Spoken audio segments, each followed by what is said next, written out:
나는 말씀을 읽을 때가 아멘 아멘. 우리 같이 말씀을 읊조려 보도록 하겠습니다. 시작. 하나님이 자기 형상 곧 하나님의 형상대로 사람을 창조하시되 남자와 여자를 창조하시고. 우리 다시 한번 시작. 하나님이 자기 형상 곧 하나님의 형상대로 사람을 창조하시되 남자와 여자를 창조하시고. 우리 세 번만 더 읊조려 보도록 하겠습니다. 시작. 하나님이 자기 형상 곧 하나님의 형상대로 사람을 창조하시되 남자와 여자를 창조하시고.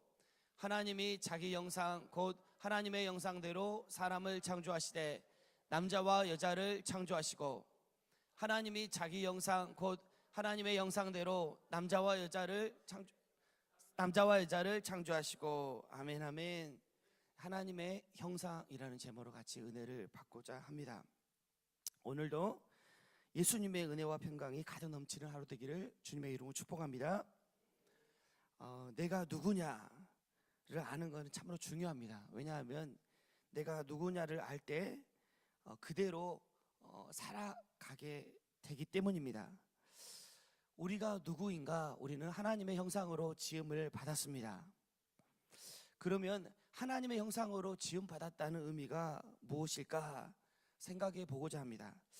하나님의 형상으로 지음받았다, 이것은 하나님과 교제하게 되었다라는 것입니다.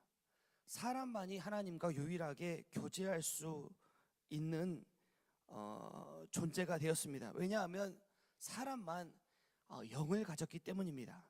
하나님은 영이시고 사람만 영을 가졌기 때문에 하나님과 교제할 수 있습니다. 그래서 사람은 기도할 수 있고 사람은 하나님께 예배드릴 수 있습니다. 간혹 애완견이 주인을 따라서 함께 예배를 드리는 경우가 있지만 우리가 그 개가 예배드렸다고 하지 않습니다. 왜냐하면 개는 영이 없기 때문입니다. 하나님의 형상으로 지음받은 사람만 영이 있기 때문에 영으로 하나님께 예배드릴 수 있는 것입니다. 또 하나님의 형상대로 지음받았다, 이것은 하나님의 우리 아버지라는 것입니다. 고양이는 고양이 형상을 가진 고양이 새끼를 낳습니다. 개는 개의 형상을 가진 개 새끼를 낳습니다. 하나님은 하나님의 형상을 닮은 사람을 낳았습니다. 사람을 만드신 것입니다. 그럼 사람은 무엇입니까? 사람은 하나님의 자녀가 된다는 것입니다. 또 하나님은 우리의 사람의 아버지가 되신다는 것입니다. 또 하나님의 형상대로 지음받았다, 또 하나님은 우리의 아버지가 되신다는 것은 무엇을 말합니까? 하나님 아버지의 모든 것이 다 우리의 것이라는 것입니다. 하나님 안에 있는 모든 것, 하나님의 것이 곧 우리 것입니다. 제가 빵을 좋아합니다. 그래서 이제 맛있는 빵을 집에 두었습니다. 단팥빵을 특별히 좋아하는데 이제 아침에 밥을 먹고 저녁에 퇴근해서 먹어야지 하고 선반에 두었습니다. 일을 마칠 때쯤 이제 선반에 빵이 있겠지 하고 가보면 어김없이 없습니다. 왜냐하면 흔적이 있습니다.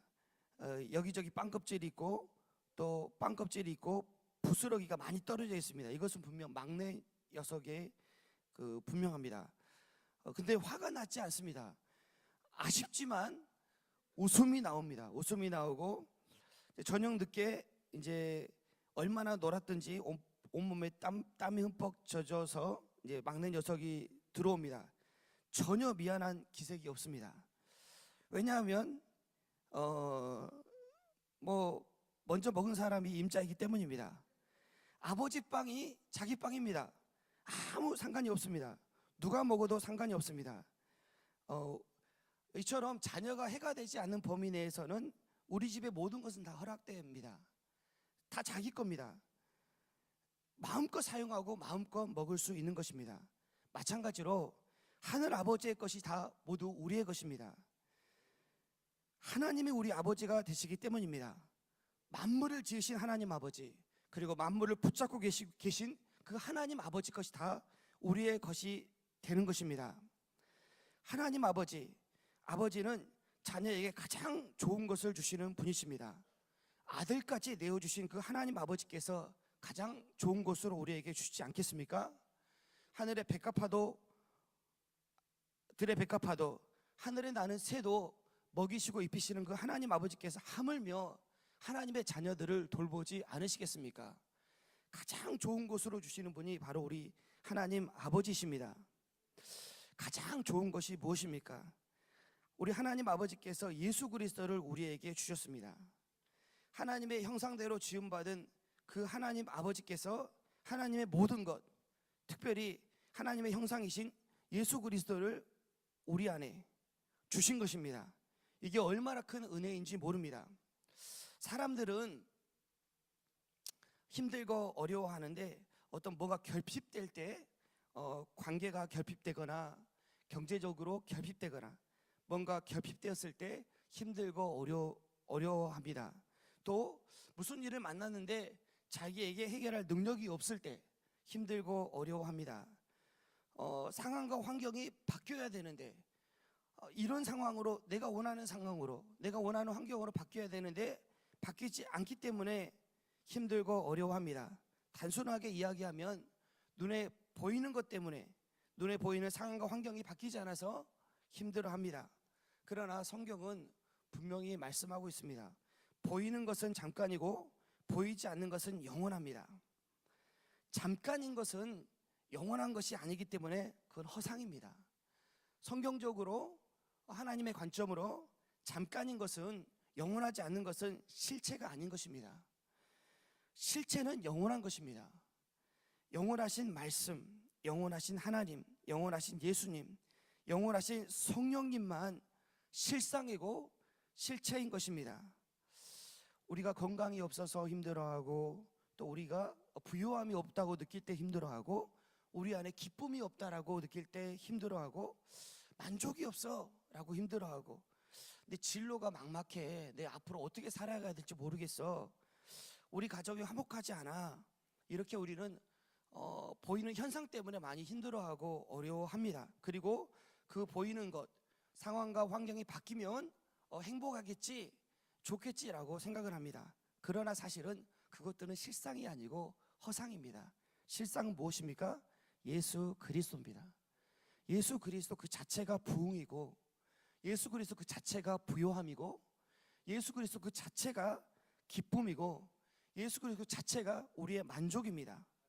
진로가 막막할 때 사실은 예수 그리스도 그 자체가 길입니다.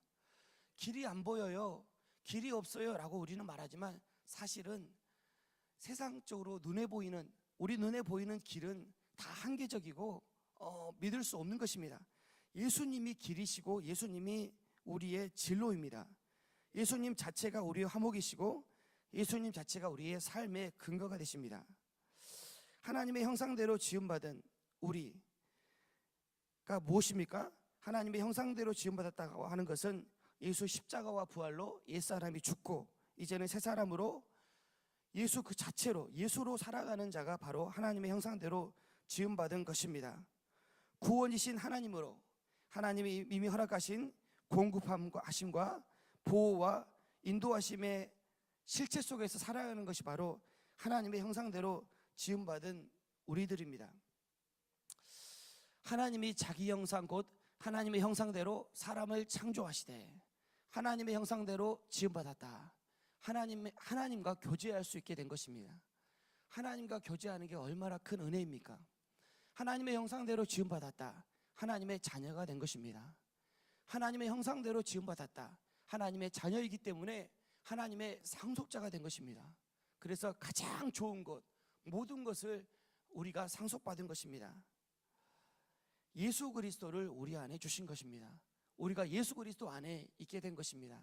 오늘도 하나님의 형상대로 지음받은 우리가 예수로 사는, 실체로 사는, 실상으로 사는 귀하고 복된 하루가 되기를 주님의 이름으로 축복합니다. 제가 그냥 기도하겠습니다. 하나님 아버지 감사합니다.